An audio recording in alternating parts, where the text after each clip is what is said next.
Chat About It, the new interactive internet radio station of the future. Chataboutit.com. So much media, so little time. Who keeps track of it all? That would be me. This is Bob Andelman, and this is the Mr. Media Interview, brought to you today on iPhones, Android, Palm, and BlackBerry by the Stitcher app for mobile devices, and brought to you today by 1-800-DialDJs.com. If you need live entertainment for your party, wedding, bar mitzvah, or corporate event in the New York, New Jersey, or Philadelphia metro areas, check out 1-800-DialDJs.com or call 1-800-DialDJs.com for a real good time. So, where was I before the commercial? Right. Mr. Media is recorded live from the new media capital of the world and home of the late-night TV horror movie show host, Dr. Paul Bearer, Tampa Bay, Florida.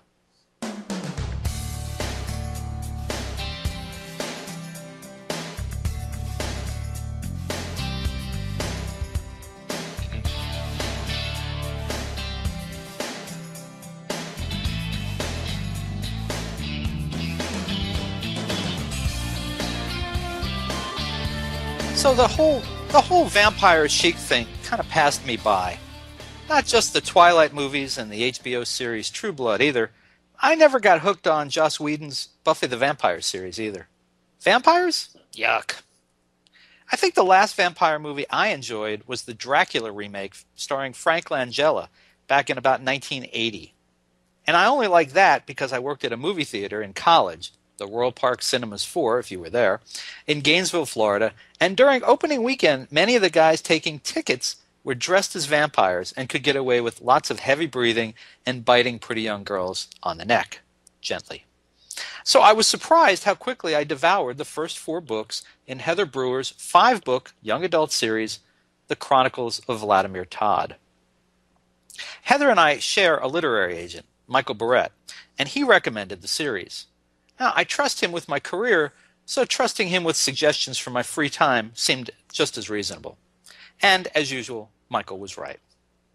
Now, we meet Vladimir Tod in the 8th grade, a half-human, half-vampire, trying to find his way in the world of middle schoolers. Now, having a daughter in 8th grade naturally heightened my own interest, but these are damn good stories, vampires or not. Now, I've got a short clip here of Heather Brewer talking about Vladimir Tod. Listen to this. 10th Grade Bleeds is my favorite Vlad book yet. It has the most blood. It has the most action. It has the most fight scenes. It's got the most romance. It has the most of everything. If you like Vladimir Tod, you're going to love 10th Grade Bleeds. Okay, I guess we don't. The Chronicles of Vladimir Tod is... Well, let's just skip ahead then. Heather literally just finished the 5th and final book in the series, and I look forward to hearing about that and some other potentially explosive news that her fans will enjoy. You can learn more about Heather on her website, www.heatherbrewer.com. Heather, welcome to Mr. Media.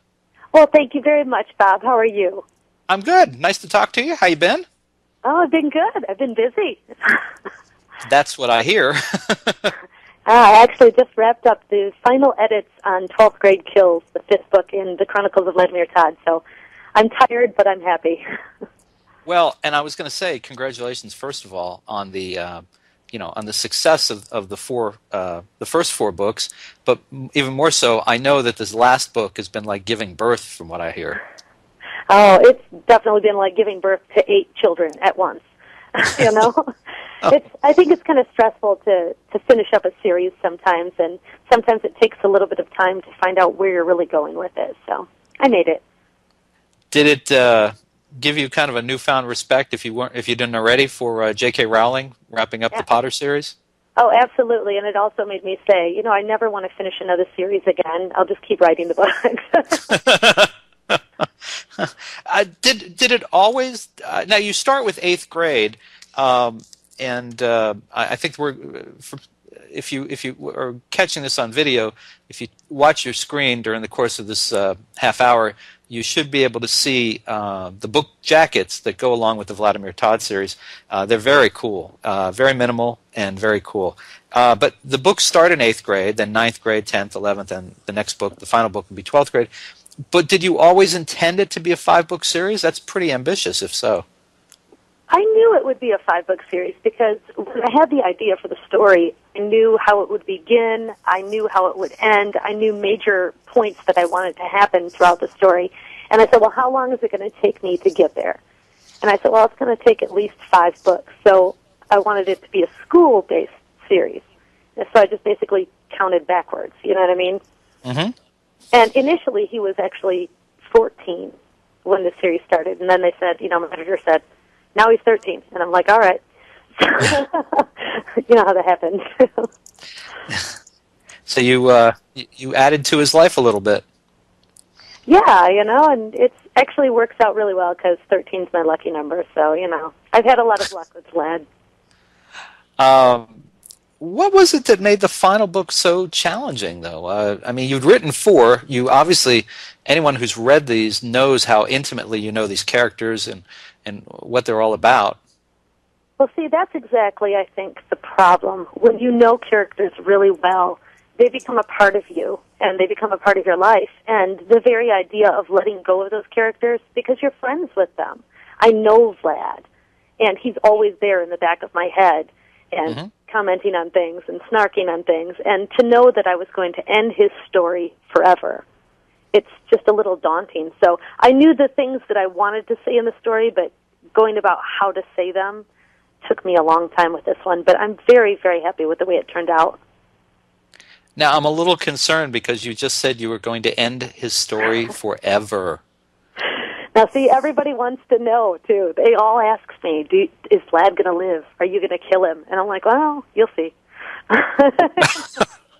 I mean, and that was the big guessing game with the last Potter book. Was Rowling going to, kill him off or let him live? And, well, he lived, as I recall.